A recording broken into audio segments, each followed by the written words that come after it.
دې سورت مبارکه ابتدا او آغاز الله سبحانه وتعالى د دې نو فرمایل چې دا کتاب د آیتونو د کتاب روخانه دی او موږ دا نازل کړی دی په عربي ژبه کې د لپاره چې تاسو په دې باندې پوه شئ. او مخکې آغاز کې ابتداء الله سبحانه وتعالى فرمایي چې موږ تاسو ته یو داسې قصه او داسې واقعه بیانو چې هغه احسن القصص دی، یعنی په واقعاتو کې د ټولو نه ښایسته او ښکلې واقعه، یو داسې واقعه چې رب العالمین هغې ته احسن القصص وایي، ښایسته واقعه ورته وایي. نو یقینا دا سوره یوسف د حکمت نه، د وعظ و نصیحت نه او د عبرت نه ډک صورت دی. په دې کې قسم حکمتونه مستقلا په دې باندې کتابونه لیکل شوي دي چې په دې کې کم حکمتونه دي او څومره په دې کې درس دی، عبرت دی او سبق دی. او د دې سورت مبارکه او د حضرت یوسف علیه السلام زموږ استاد خوب پیغمبر صلی الله علیه وسلم سره څومره مشابهت او موافقت او مماثلت دی. او دا ذکر کیږي چې څرنګه حضرت یوسف علیه السلام ډېر په مظلومیت سره د خپل علاقې نه کور نه وایستلی شو. دغه شانتي دوام جهان سردار مبارک هم انتهایی په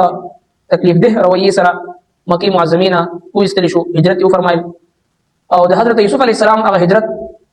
هغه هم د غمونو او د مصیبتونو او د مشکلاتو نه ډک سفر و. د دوه جهان سردار مبارک هغه هجرت هم دغه شانتي تکلیفونو او مشکلاتو نه ډک. او څرنګه چې حضرت یوسف علیه السلام صبر او تحمل سره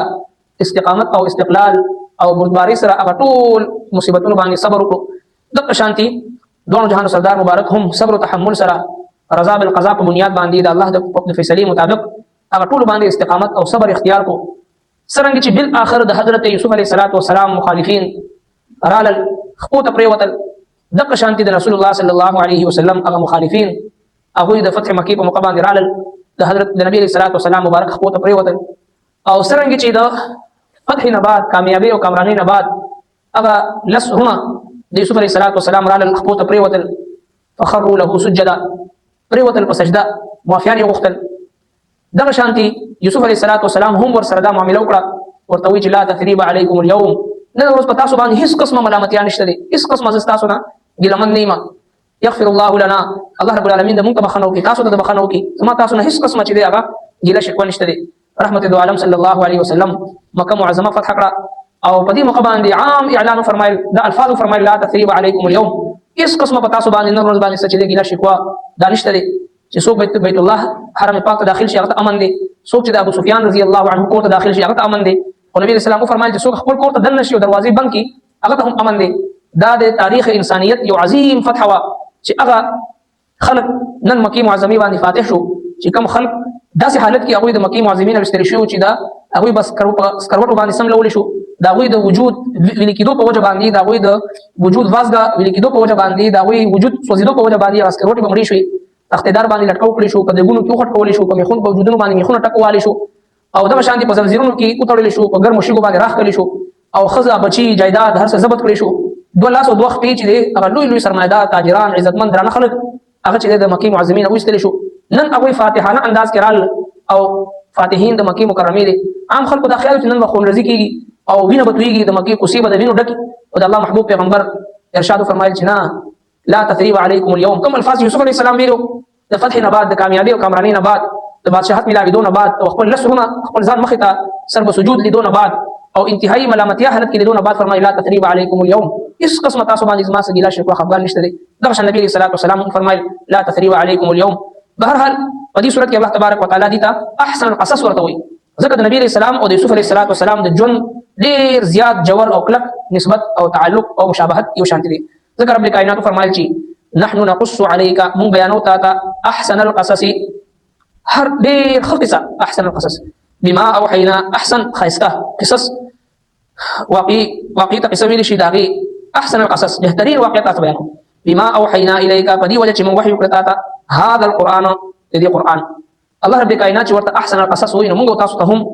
بار دې مطالعه پکار دی، بار دې په نکاتو باندې غور او فکر کول پکار دی چې رب کائنات چې ورته احسن القصص وایي په دې کې څومره حکمتونه دي او په دې کې څومره موږ تاسو ته په دې باندې غور او فکر کول پکار دی. نن سبا هر چا رسایي چې دی هغه علماو ته، مشرانو ته، لوی خلکو ته شته، نو چې کوم مستند علما دي او صحیح عقیدی نظریه والا پکار چې دا غوي بیانات موږ تاسو په دې سلسله کې وو د حضرت یوسف علیه السلام واقعات د قران کریم د آیتونو قرآن کې چې ذکر کړی وي نو ډېر خپل انداز کې هغه الله رب کائنات بیان کړی دی. وان كنت من قبله اگر چې توی د دین وړاندې لمن الغافلین به خبرونه څنګه چې د مکی خلکو ته علم نو د مکی خلکو ته امیین ویل شو چې دا امیان دي امیان دي او دوی سره دا تعلیم یافته پنو يهود او نصارا هغه سره آسماني کتابونو دا علم ورسره نو نبی صلی الله علیه وسلم ته هم د یوسف علیه السلام د واقع علم نو او الله رب کائنات د وحی په ذریعہ باندې ورته ټول تفصیل سره ذکر فرمایي. اذ قال يوسف هر کله چې یوسف علیه السلام ویل ابي خپل پلار ته یا ابتي ابا جان اني رايت بشك ما ولد 11 كوكبا يولس طوري والشمس والقمر نور او سپوږمۍ ورايتهم ما ولد بي لي ساجدين ما سجده کوله. قال دو يا بني يا ابن بچي اسمع زويا لا تخصص رؤياك مبين وخبر خوب على اخوتك اخبرون فيكيدوا لك كيدا يعني دوی به چلوي ستا خلاف چال ان الشيطان بشك شيطان چې د انسان عدو مبين د انسان دښمن وي اخکارا انسان دښمن دی اخکارا. یوسف علیه السلام خپل پلار ته وی چې زه خوب وینم او په خوب کې یولس ستوري نور سپوږمۍ ما ته سجده کوي. نو خوب چې دی هغه درې قسمه یو هغه خوب دی چې هغه ته اضغاث احلام وي انسان د ورځې څه کارونه کوي کوم خبري اترې کوي او کوم څه باندې سوچ او فکر کوي خاص کر د شپې او د کېدو په وخت کې هغه نه مخکي یا په ورځ کې صدا کار کړي چې هغه ډېر کثرت سره یو خبره کړي وي یو خبره دماغ له زور کړي خوب کې هغه راشي هغه ته اضغاث او احلام وي. عام خوب هغه اهمیت نشته دی او دویم شیطانی خوب دی. حدیث پاک کې راځي چې شیطان راشي یو مؤمن بنده پریشان کول د پاره داسې خوبونه ورته ښکارېږي چې انسان پاکي باندې ویری. نو هر بد خوب حدیث پاک کې راځي چې دا شیطان طرف نه او هر خو دا د الله جل شانه ته طرف نه مؤمن د پاره بشارت دی. او نبی رسول الله مبارک فرمایل چې د نبوت دروازې بند شي الا المبشرات د مبشرات دروازې په لو دي. صحابه کرام عرض وکړي یا رسول الله دا مبشرات څه شي دي؟ ارشاد فرمایل دا نیک خوبونه دي چې الله جل شانه دي نیک خوبونه په ذریعہ باندې د خپل بندگانو راهنمایي کوي.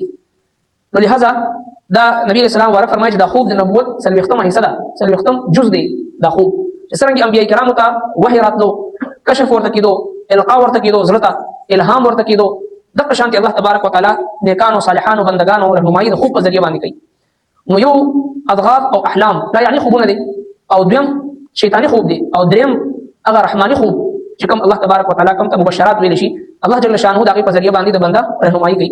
لکه استخاري منځ شي او دغه په نتیجه کې انسان چې د سيزونو ویني نو دې دا د لپاره چې دینو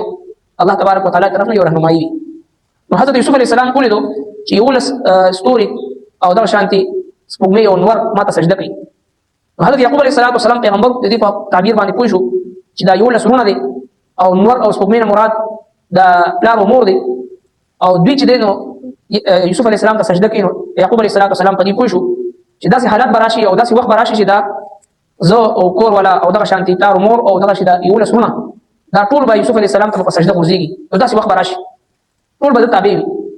حضرت یوسف علیه السلام او بنیامین دا چونکه خپل کې سکر نو مور او پلار دونه شریکو او دا نور چې کوم لاسونه نو دوی صرف پلار شریک او مور شریک نو مور جدا و دي لاسونه. یعقوب علیه السلام چې کله د یوسف علیه السلام سره مینه زیاته کړو دیونه په قهر ورته او سبب ورته چې موږ زیات اهمیت د پلار دی راولي ورکړي. په بهر حال چې کله یعقوب علیه السلام ته دا خوب ذکر کړو هغه په دې پوه شو چې داسې حالات به مخ ته راځي چې بل اخر به دغه مور او پلار او دغه یولس رونه یوسف علیه السلام مخ ته ورځيږي داسې حالات او واقعات به مخ ته راځي. نو یعقوب علیه السلام ته فرمایل چې قال يا بني لا تخصص رؤياك ازما زویا مو بیان خپل دا خوب خپل هونته على اخوتك خپل هونته فيكيدوا لك كيدا غني دیبا چال کو چلوي استا خلاف. نو دینه یوسف مسلې موږ تاسو ته معلومیږي چې خوب ولیدل شي نو هر چا ته باندې بیانې ځکه حدیث پاک کې نبی رسول الله مبارک فرمایي چې دا خوب چې دا د اسمان او زمکه ترمنځ ځوړن وي تر څو پورې چې دا چا ته بیان کړی شوی نه او دا تعبیر نه راغلی. نو چې چا ته بیان کړی شي او تعبیر ورکړي شي چې څنګه تعبیر ورکړي شي هغه شان کېږي هم دی وجنه خوب یو کس داسې مستند عالم ذمہدار او چې په دې باندې پوریږي هغه ته بیانول پکار دي. نو که یو ناپوهه جاهل سړی ته خوب بیان کړی شي او هغه غلط تعبیر ورکړي هغه شان بکی. نو چې کله غلط خوب وي نو هغه باندې سړی اعوذ بالله وي او استغفار پیوي بس خبره نشته. نو چې کله په مقصد خوب وي نو یقینا انسان ته دنه ضمیر دغه رهنمایي کوي چې رمانه کم ګناهونه کیږي نو د الله تبارک وتعالى طرف نه دا تنبیه ده ماته انسان په خپل باندې پدې پويږي. نو لہذا خوب پر چا بیانول نه پکار. او دیم بعض اوقات یو خوب بظاهر باندې چې هغه ډېر خوفناک او ډېر بد وي او په حقیقت کې دا تعبیر خي. مثال په تور مفسرین کرام یو واقعا ذکر کوي چې د هارون رشید بادشاہ بیبي ملکه زبیده خوب ولیدو او خوب کې ګوري چې دا ټول زناور انسانانو د ټول مخلوقات هغه سره په بدکاری وسره کوي. فورا چې خپل وینځه پټ ولګلا ابن سیرین رحمۃ اللہ علیہ چې د خوبونو امام و دغه زمانه هغه ته ولګلو چې لاړ شه ما ورته مخیا او ما ورته ځان وخیا بس صرف تاسو دې خبرو کې چې ما یو خوب لیدل چې ځان باره کې ورته وایي چې ما یو خوب لیدل چې د هر څه ما سره په خوب کې بدکاری کوي دې کله ابن سیرین رحمۃ اللہ علیہ تعالی ورته چې ما یو خوب لیدل او دا داسې وینم انسانان او دا پرند او ټول مخلوقات چې ما سره په خوب کې داسې بدکاری کوي دې څه تعبیر وایي ابن سیرین رحمۃ اللہ علیہ چونکه تبارک راضي چې یوسف علیه السلام سره خوب کې ملاقات شو هغه خپل خپل لاړی خپل کې ورکړي نو دا خوبونو امام د تعبیر رؤیا کتاب لیکل دي نو امام ابن سیرین رحمۃ اللہ علیہ وته فرمایل چې دا خوب د بادشاہ وخت د خزنه بغیر بل څه نشي لیدي